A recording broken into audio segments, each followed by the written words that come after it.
Okay, so before I get started working some of these problems, I want to point out that I do expect you to go to your book and familiarize yourself with the vocabulary.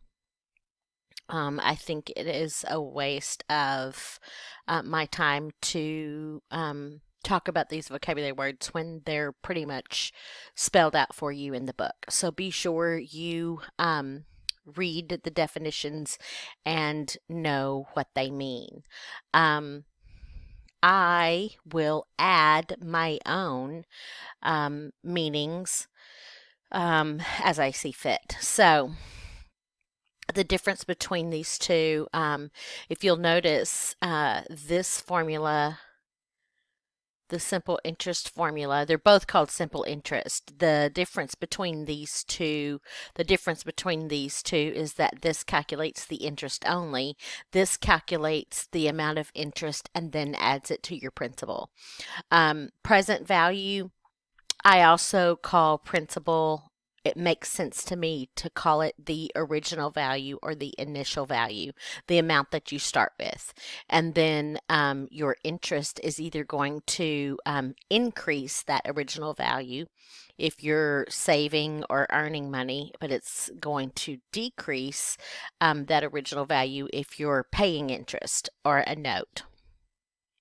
So, initial value is what I usually or sometimes call the principal, and then future value works for this A, the amount that you end up with, whether you're increasing or decreasing. So, all you have to do is fill in the formula. You've got some values here.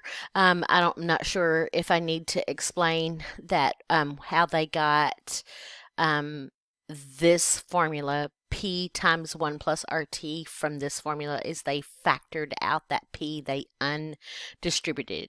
The P is a common factor in both of these terms, so they pulled it out. Depending on what we're doing, what we are solving for will depend on which version of this formula that we use. So it wants us to find the total amount due on a loan of $500. This is my principal, 12% simple interest. And we will be talking about simple interest means interest is charged once, one time at the end of the loan. Compound interest is what's more commonly used. Simple interest is usually going to be a loan that, I don't know, like a family member or something that's it's probably not a business. Most businesses are going to charge you compound interest, which means you're going to pay interest and then you're going to get a new amount. You're going to pay interest again. But simple interest means you pay interest one time at the end of your loan. So, this percentage, the percentage is always your R, and it always needs to be rewritten as a decimal. And to change a percentage to a decimal, you take the decimal wherever it is and move it 2 places. So this is going to be 0.12. The value of R is going to be 0.12, and the interest rate, the time right here is 30 months. Now, what's going to happen is if you're not very careful, you're going to mess up on your time, because notice that it says here time is measured in years. 30 months is not years. So we're going to do 30 months out of a year. There's 12 months in a year. So we're writing, this is the way you write how many years 30 months is. You've got 30 months total. You have 30 months total, and it takes 12 months to make a year.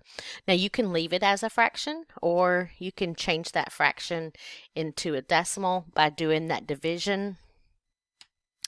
And I simply did 30 divided by 12 on my calculator, and I got 2.5.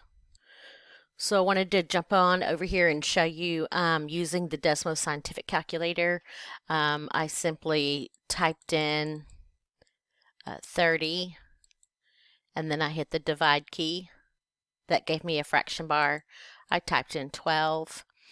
I don't have to hit the enter key. It gives me the answer right here.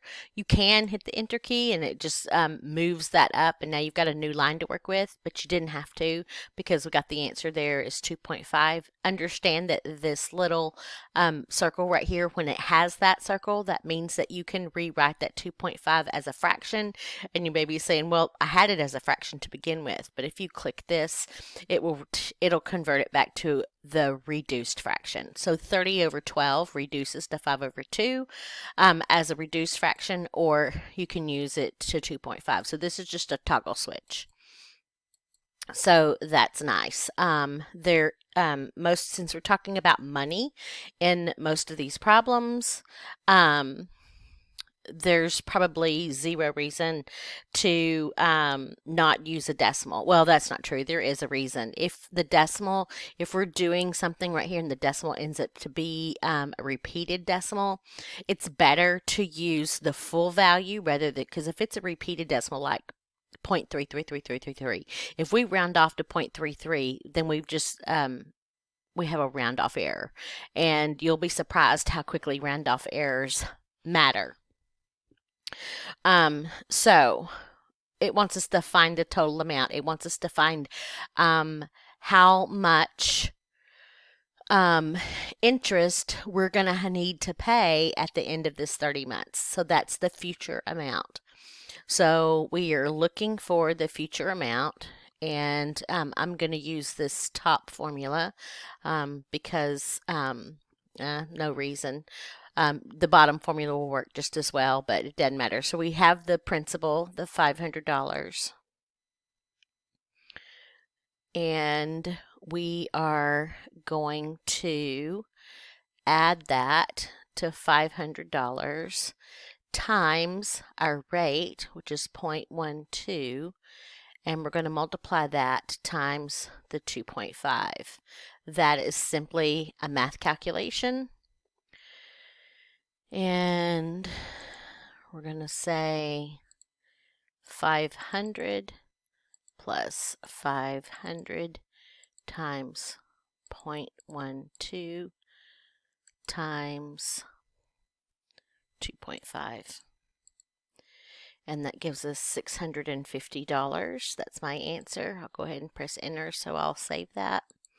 And that means that at the end of 30 months, I will need to have $650 to pay off the $500 loan that I took out, because that extra $150 comes from the interest.